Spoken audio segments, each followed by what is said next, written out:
Hello friends, जय माता दी। कैसे हैं आप सब दोस्तों? फिर आ गई साल की बहुत ही खूबसूरत एकादशी, और वो भी अधिक माह की एकादशी। ऐसे हमारे हमारे शास्त्र में साल में 24 एकादशियाँ आती है।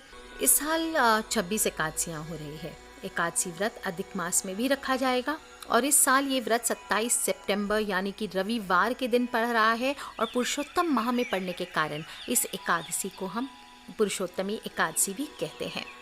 कोई भी एकादशी हो, भगवान विष्णु को पालनहार है, उनको बेहद ही प्रिय है, और कहा जाता है कि जो भी मनुष्य पद्मिनी एकादशी का व्रत सच्चे मन से रखता है उसे विष्णु लोक की प्राप्ति जरूर होती है। भगवान श्री कृष्ण ने भी अर्जुन को पुरुषोत्तमी एकादशी का महत्व बताया था। श्री कृष्ण कहते हैं, त्रेता युग में एक परम पराक्रमी राजा कीत्रवीर्य था। इस राजा की कई रानियां थी, परंतु किसी भी रानी से राजा को पुत्र की प्राप्ति नहीं हुई, और संतानहीन होने के कारण राजा और उनकी रानियां तमाम सुख सुविधाओं के बावजूद दुखी रहते थे। संतान प्राप्ति की कामना से तब राजा अपनी रानियों के साथ तपस्या करने चल पड़े। हजारों वर्ष तक तपस्या करते हुए राजा की सिर्फ हड्डियां ही शेष रह गई, परंतु उनकी तपस्या सफल ना रही। रानी ने तब देवी अनुसुईया से पूछा। देवी ने उन्हें मल मास में शुक्ल पक्ष की एकादशी का व्रत करने के लिए कहा। अनुसुईया ने रानी को व्रत का विधान भी बताया, और रानी ने तब देवी अनुसुईया के बताए विधान के अनुसार पद्मिनी एकादशी का व्रत रखा। व्रत की समाप्ति पर भगवान प्रकट हुए और वरदान मांगने के लिए कहा। तब रानी ने भगवान से कहा, प्रभु आप मुझ पर प्रसन्न हुए और मेरे बदले मेरे पति को वरदान दीजिए। तब भगवान ने राजा से वरदान मांगने के लिए कहा। राजा ने भगवान से प्रार्थना की कि आप मुझे ऐसा पुत्र प्रदान करें जो सर्वगुण संपन्न हो, जो तीनों लोकों में आदरणीय हो, और आपके अतिरिक्त किसी से पराजित न हो। भगवान तथास्तु कहकर विदा हो गए। कुछ समय बाद रानी ने एक पुत्र को जन्म दिया जो कार्तवीर्य अर्जुन के नाम से जाना गया, और कालांतर में यह बालक अत्यंत पराक्रमी राजा हुआ, जिसने रावण को भी बंदी बना लिया था। इस प्रकार भगवान श्री कृष्ण ने एकादशी का व्रत विधान बताया है, और एकादशी के दिन सुबह जल्दी उठकर स्नान आदि से निवृत्त होकर भगवान विष्णु की विधि पूर्वक आपको पूजन करनी चाहिए। निर्जल व्रत रखकर पुराणों का श्रवण करें, पाठ करें। रात्रि में भी निर्जल व्रत रखें और भजन कीर्तन करते हुए जागरण करें। रात्रि में प्रथम प्रहर विष्णु और शिव की पूजा करें, और प्रत्येक प्रहर में भगवान को अलग अलग भेंट प्रस्तुत करें। जैसे प्रथम प्रहर में नारियल, दूसरे प्रहर में बेल, तीसरे प्रहर में सीताफल, और चौथे प्रहर में नारंगी और सुपारी निवेदित करें। द्वादशी के दिन प्रातः भगवान की पूजा करें, फिर ब्राह्मण को भोजन आदि करवाकर दक्षिणा सहित विदा करें। इसके पश्चात स्वयं भोजन करें। इस प्रकार इस एकादशी का व्रत करने से मनुष्य जीवन में सफल होता है। व्यक्ति जीवन का सुख भोगकर श्री हरि के लोक में स्थान प्राप्त करता है। इस दिन भगवान विष्णु को प्रसन्न करने के लिए कुछ खास उपाय भी जरूर करने चाहिए, और आपको आज बताती हूँ सौंफ से आप बहुत ही अद्भुत उपाय कर सकते हैं। हम में से बहुत सारे लोग सौंफ और मिश्री खाना तो पसंद करते ही हैं। कहीं पे भी होटल आदि जाते हैं या कहीं पे भी, तो सौंफ और मिश्री हमें खाने को दिया जाता है। हम इसे बड़ी नॉर्मल सी चीज़ समझ के खा लेते हैं, लेकिन आपको बता दूं जनरल इसीलिए लोग खाते हैं इसे भोजन के बाद कि पाचन तंत्र सही रहता है। लेकिन आपको बताऊं कि भोजन के बाद सौंफ और मिश्री खाने का ज्योतिष लाभ भी है। आज के दिन यानी पद्मिनी एकादशी के दिन आप व्रत करें या ना करें, थोड़ा सा भगवान विष्णु के सामने बैठ जाइए, या उनके किसी भी स्वरूप के सामने बैठ जाइए, माता लक्ष्मी के सामने बैठ जाइए, और उनको थोड़े सी सौंफ आपको अर्पित करनी चाहिए। सौंफ खाने से कुंडली में बुध ग्रह और मंगल ग्रह, इन दोनों की दशा बहुत ही मजबूत होती है। हम मानते हैं ज्योतिष में कि सौंफ पर बुध और मंगल का प्रभाव होता है। ऐसे में कोई भी व्यक्ति जिस पर मांगलिक दोष है, या बुध ग्रह बुरे फल दे रहा है, करियर में बार बार बाधाएं आ रही है, सक्सेस में बार बार बाधाएं आ रही है, उन्हें सौंफ चबाना चाहिए। ज़्यादा से ज़्यादा सौंफ नियमित रूप से चबाने से आपके जीवन में तमाम तरह के कष्ट आपसे दूर हो जाएंगे। सौंफ से जुड़े बहुत सारे उपाय बताए गए हैं। कहते हैं कि कोई भी महत्वपूर्ण काम आप शुरू करने जा रहे हैं, उसके पहले आप घर से थोड़ा सा सौंफ और गुड़ खा करके निकलिए। खासकर अगर एग्ज़ाम आदि हो तो सौंफ और गुड़ खा करके, या इंटरव्यू हो तो आपको सौंफ और गुड़ खा करके निकलना चाहिए। ऐसा करने से उस कार्य में सफलता मिलने की संभावना बहुत अधिक बढ़ सी जाती है। आप चाहें तो घर पे अपने सौंफ का पौधा भी लगा सकते हैं। पूरब दिशा में, उत्तर दिशा में, पूरब उत्तर दिशा में, कहीं पर भी आप चाहें तो सौंफ का पौधा लगाइए। ये भी बहुत अच्छा उपाय होता है। इससे घर के वास्तु दोष दूर होते हैं, घर के लोगों की सेहत अच्छी रहती है और घर में नकारात्मक ऊर्जा का वास नहीं होता। इससे घर में कलेश नहीं होता, परिवार के लोग आपस में मिलजुल कर शांति से रहते हैं। दोस्तों, सौंफ का इस्तेमाल आपको हर रोज़ करना चाहिए, क्योंकि सौंफ के सेवन से सिर्फ मंगल और बुध ही नहीं बल्कि आपका शुक्र ग्रह भी मजबूत होता है। शुक्र यानी लग्जरी का ग्रह, पैसों का ग्रह, धन का ग्रह। साथ ही साथ आप साइंटिफिकली भी देखें तो सौंफ में कैल्शियम भी होता है, जिससे आपकी हड्डियों को फ़ायदा भी पहुंचता है। इसलिए अगर आप एसिडिटी हो या खाने के बाद जी मचलाने की शिकायत हो तो भी यह रामबाण उपाय माना ही जाता है। दोस्तों, घर से जब भी निकलें कोई भी शुभ कार्य के लिए, आप चाहते हैं कि आपको सक्सेस मिले, किसी डील के लिए जा रहे हैं, किसी इंटरव्यू के लिए जा रहे हैं, सौंफ के साथ गुड़ का सेवन करके आपको जाना चाहिए। इससे आप मंगल ग्रह आपके काम को पूरा करने में आपके सहायक होते हैं। आज के दिन एक ज़बरदस्त उपाय आपको बताती हूँ। पद्मिनी एकादशी है, यानी कि अधिक माह की एकादशी है और भगवान विष्णु को आप सौंफ अर्पित करें। 10 दाने हाथ में सौंफ के ले लें, ज़्यादा नहीं लेना है। सौंफ हरी हो, फ्रेश हो, ये ध्यान रखें। बासी पुरानी जो ब्राउन हो जाती है कई बार सौंफ, या सेक देते हैं हम सौंफ को तो कलर चेंज हो जाता है, वो सौंफ आपको नहीं लेनी है।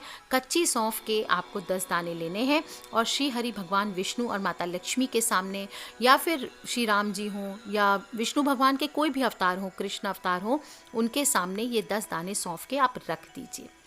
इसके बाद उनके आगे घी का एक दिया जला लीजिए।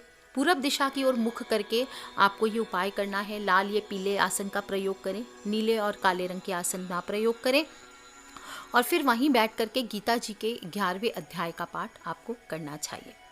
फिर आप फ़ोटो वगैरह है तो आप वो भी ले सकते हैं। अगर चाहते हैं, आपके पास दक्षिणावर्ती शंख है, विष्णु भगवान की मूर्ति आदि है, तो आप चाहें तो केसरिया दूध से या केसर घुले हुए दूध से आप अभिषेक भी करा सकते हैं। चमेली का तेल है तो चमेली के तेल से दिया करें, और नहीं तो घी का दीपक लगाएं। गूगल से धूप कीजिए, और 9 मुखी दीपक अगर आप लगा सकते हैं तो ये सर्वश्रेष्ठ है। ज़रूरी नहीं है, आप सिंगल दिया भी जला सकते हैं, और नहीं तो 9 मुखी दिया जलाएं, या 9 बत्तियों का एक दीपक आपको जलाना चाहिए। आप चाहें तो इससे अखंड ज्योत भी जला सकते हैं, जो कि पूरे एकादशी के दिन से अगले दिन सुबह द्वादशी तक जलती रहे।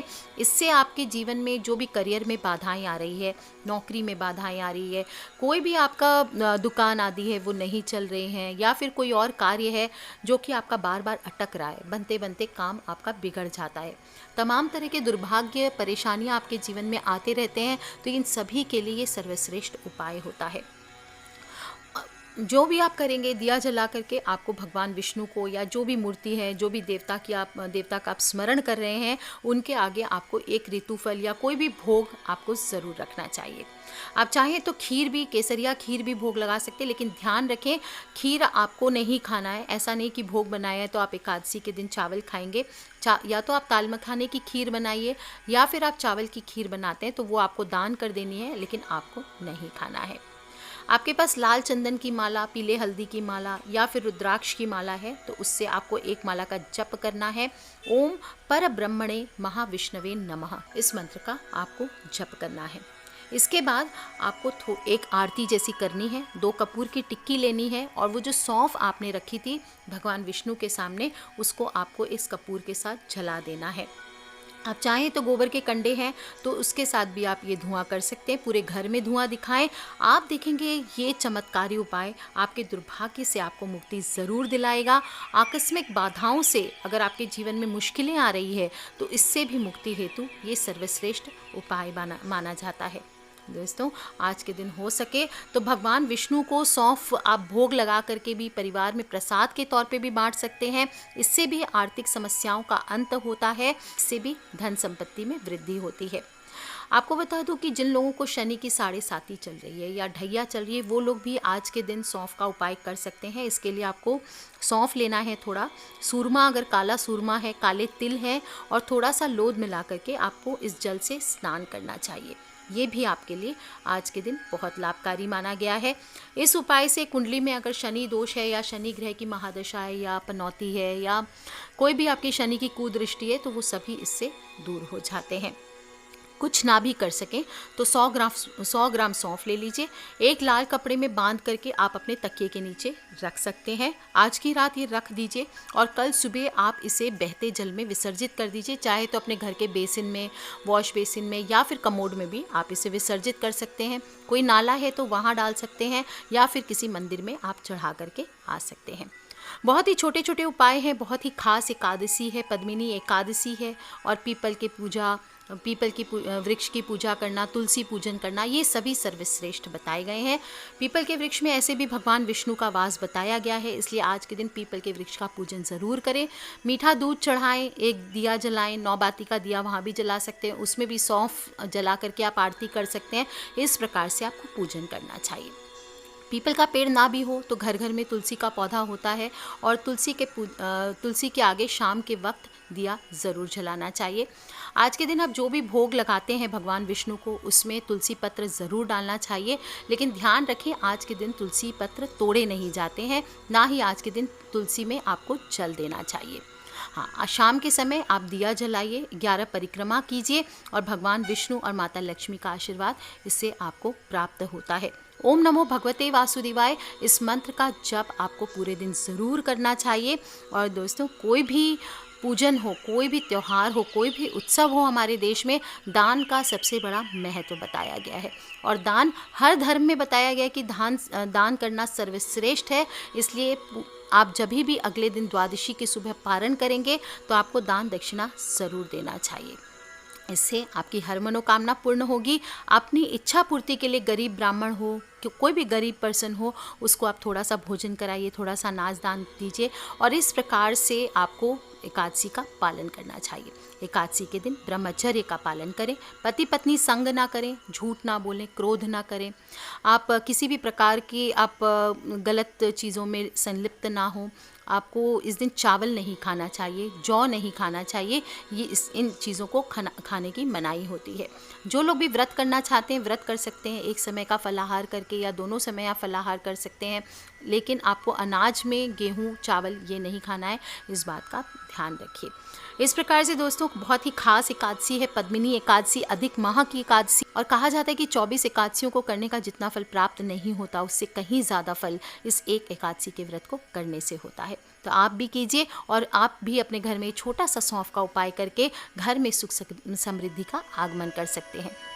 अपने फ्रेंड्स, फैमिली, मम्मी पापा, भाई बहन, बच्चे, जो लोग भी लगता है परेशान है या अपनी हार रहे हैं करियर को लेकर के, विशेष रूप से जो यंग बच्चे हैं या यंग जनरेशन है या कोई भी काम धंधे को लेकर परेशान है जिसमें बार बार नुकसान होता है, तो एक बार इस बार एकादशी पे, अधिक माह की एकादशी है, इस पर ये सौंफ का उपाय करके ज़रूर ट्राई कीजिए। सभी से शेयर ज़रूर करें और खिलखिलाते रहें, मुस्कुराते रहें, सब्सक्राइब करके रखें ताकि आने वाले वीडियो से आप और मैं कनेक्टेड रह सकें। Love you all friends, take care. जय माता दी, बब्बम भोलेनाथ की, जय विष्णु भगवान की।